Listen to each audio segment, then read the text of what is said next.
अस्सलाम वालेकुम व्यूअर, कैसे हैं आप लोग। उम्मीद करता हूँ सब लोग बिल्कुल खैरियत से होंगे। तो आज जो मैं आपसे हेल्थ टिप शेयर करने जा रहा हूँ वो है पानी के बारे में। और जैसा कि आप देख रहे हैं,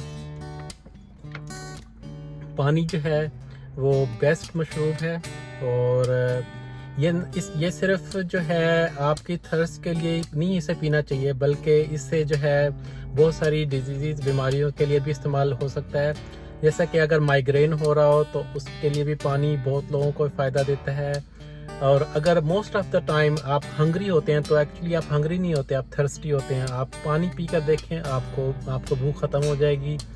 और इसके अलावा जो है पानी जो होता है वैसे भी आप अगर अनलेस कि आपको कोई हेल्थ कंडीशन है, आपको हार्ट फेलियर या कोई और किडनी प्रॉब्लम है जिस वजह से आपको डॉक्टर ने ज़्यादा पानी पीने से मना किया है, वो एक अलग बात है। अदरवाइज़ जो है पानी का और सिंपल वाटर का जो है ज़्यादा से ज़्यादा इस्तेमाल करना चाहिए। अगर आपको सिंपल वाटर नहीं अच्छा तो आप फ्लेवर कर सकते हैं इसमें घर में थोड़े से फ्रूट डाल के, लेमन डाल के, कोई चेरीज़ डाल के, कोई स्ट्रॉबेरीज डाल के पानी में को घर में रखें और जार में, और उसे वक्तन फ़वक्तन पीते रहें। तो इससे आपकी जो है वो आपकी वो जो एक अर्ज होती है वो हंगरी और होने की, और वो भी ख़त्म होगी और आपकी स्किन के लिए भी सही है। तो व्यूअर सवाल ये पैदा होता है कि पानी पिया कितना जाए। कहीं पे लिखा हुआ है 8 गिलास पिए, कहीं पे 10 गिलास, कहीं पे 1 लीटर 2 लीटर। तो इसका ये बहुत सिंपल सा एक जो है वो प्रिंसिपल है मेडिकल में कि आप को मैं जो बताऊंगा और उससे आपकी ये सारी उलझन दूर हो जाएगी।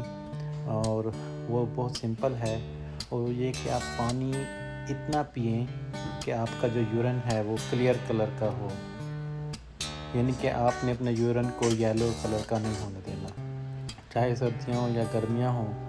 अगर आपका जो यूरिन है वो येलो कलर का आ रहा है तो इसका मतलब कि आप पानी कम पी रहे हैं। तो ये हल्का येलोइश होना चाहिए या आपका यूरिन क्लियर होना चाहिए, तो आप इसका मतलब कि आपके जिस्म में पानी की कमी नहीं है। अल्लाह ताला जो है आज की ये मेरी टिप है। अगले दिन आपसे किसी और नई टिप पे मुलाकात होगी। तो तब तक के लिए मुझे इजाज़त दीजिए। अल्लाह हाफिज़।